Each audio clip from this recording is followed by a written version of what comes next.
Now we will learn about aphasia. Aphasia होता क्या है? तो aphasia refer to inability to understand spoken और रिटन स्पीच, या फिर हम कहेंगे inability in expressing the spoken और रिटन स्पीच। या तो वो समझ नहीं पा रहा है या फिर बोल नहीं पा रहा है, तो हम इसे बोलते हैं एफेजिया। अब एफेजिया दो तरह का होता है, सेंसरी और मोटर। ये depending on the lesion, site of lesion, कहाँ पर लीजन हुआ है। तो अगर ब्रोकाज एरिया में लीजन हुआ है, जो जिसका ब्रॉडमैन एरिया होता है 44 एंड 45, तो उसके कारण जो एफेजिया होता है वो होता है मोटर एफेजिया।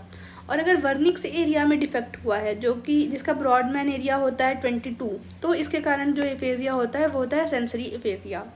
तो हम वन बाय वन बात करेंगे। सबसे पहले हम बात करेंगे सेंसरी एफेजिया की। तो इसे हम यहाँ मैंने अभी बताया कि इसमें किस साइड पर लीजन होता है, तो वर्निक्स एरिया, ब्रॉडमैन एरिया 22 पर होता है लीजन, इसीलिए हम इसको वर्निक्स एफेजिया भी कहते हैं, या फिर इसे हम रिसेप्टिव एफेजिया भी कहते हैं। ओके, अब हम इसके फीचर्स की बात करें तो सेंसरी एफेजिया में पर्सन जो है उसकी difficulty in understanding the meaning of speech. There is difficulty in understanding the meaning of speech. मतलब पर्सन जो है वो कैपेबल है हियरिंग के लिए, या फिर आइडेंटिफाई कर लेता है वो रिटन या स्पोकन वर्ड्स को, लेकिन वो उनका मीनिंग नहीं बना पाता है मन में, दिमाग में अपने। तो कांट अंडरस्टैंड या can't comprehend the meaning. Okay, then अब वो उसको समझ में नहीं आ रहा है, तो इस कारण से वो बोलता बहुत ज़्यादा है, बहुत फ्लुएंट बोलेगा, और लेकिन वो उसका मोटर स्पीच इंटैक्ट रहेगा, लेकिन वो उसका जो बोलेगा उसका कोई सेंस नहीं बनेगा। ठीक है, तो वो बहुत फ्लुएंट बोल रहा है, बहुत एक्सेस में बोल रहा है, इसलिए हम सेंसरी एफेजिया को मोटर एफेजिया भी कहते हैं।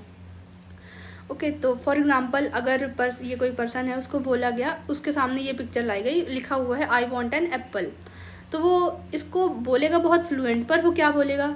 मार्बल इज आई रेड गोफ्रेटिक। अब इसका कोई सेंस नहीं निकला, उसने अपने से कोई भी फ्रेज बना लिया, अपने से वर्ड्स बना दिए। क्यों? क्योंकि उसको समझ में ही नहीं आया कि क्या बोलना है। तो ये हो गया, फ्लुएंटली उसने बोला। अब इसके साथ ये मोटर स्पीच इंटैक्ट रहती है, उसका कोई सेंस नहीं बनता। इसके साथ और क्या फीचर्स एसोसिएटेड रहते हैं?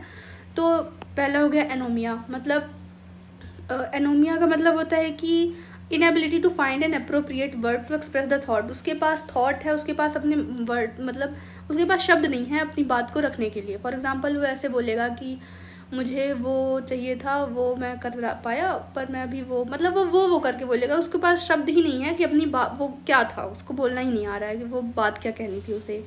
देन न्यूलॉजिज्म, मतलब यही, जैसे अभी मैंने एग्जांपल बताया कि न्यूलॉजिज्म, उसमें नए वर्ड ही फॉर्म कर दिए, ऐसा वर्ड कहीं नहीं होता है, पर उसने नए वर्ड ही फॉर्म कर दिए। देन पैराफेजिया, वो अपने से कोई भी फ्रेज बना देगा, तो इसे हम बोलते हैं पैराफेजिया। तो ये एसोसिएटेड फीचर हो गए। अब आता है impairment in reading and writing. अब होता क्या है, क्योंकि पर्सन जो है उसको रिटन वर्ड समझ में आ नहीं रहे हैं, जिसे हम बोलते हैं वर्ड ब्लाइंडनेस, तो वो अब उसको रिटन समझ में नहीं आ रहा है, तो वो अनेबल है ज़ोर से बोलने के लिए भी। तो that's why there is impairment in reading and writing, और there is word blindness. Then conduction aphasia, जो कि एक अल्टरनेट फॉर्म है फ्लुएंट अफेजिया की। इसमें क्या होता है, पर्सन अच्छे से बोल रहा होगा, उसका ऑडिटरी कंप्रहेंशन भी अच्छा होगा, लेकिन वो शब्दों को व्यवस्थित तरीके से नहीं रख पाएगा ताकि वो उसका कुछ मीनिंग निकले। तो but can't put part of word together. और ऐसा क्यों होता है? क्योंकि डिफेक्ट इन आर्क्यूएट फेसिकुलस। तो ये कुछ बातें हो गई हमारे सेंसरी एफेजिया की। अब बात करते हैं मोटर एफेजिया की। तो मोटर एफेजिया को हम ब्रोकाज एफेजिया भी कहते हैं, क्योंकि इसमें ब्रोकाज एरिया में लीजन होता है। अब इसमें क्या होता है, कंप्रहेंशन अच्छा है, पर्सन को समझ में आ रहा है, और वो सब सुन भी रहा है और समझ भी रहा है, लेकिन उसको दिक्कत किस में आएगी? बोलने में। वो उस फॉर एग्ज़ाम्पल जैसे मैं आपको बताती हूँ, अगर इसको बोला गया आई वॉन्ट एन एप्पल, तो ये समझ लेगा कि उसे एप्पल चाहिए, लेकिन उसके पास वो बोल नहीं पाएगा, वो ऐसे करेगा बस। तो ये उसको डिफ़िकल्टी हो रही है बोलने में, अपनी बात रखने में। और यहाँ वही स्पीच, ये फ्लुएंटली बोल ही नहीं पा रहा है, तो फ्लुएंट कहाँ से होगा? तो स्पीच इज़ नॉट फ्लुएंट। और एक और कंडीशन इसमें जो देखने को मिलती है वो होती है एग्राफिया।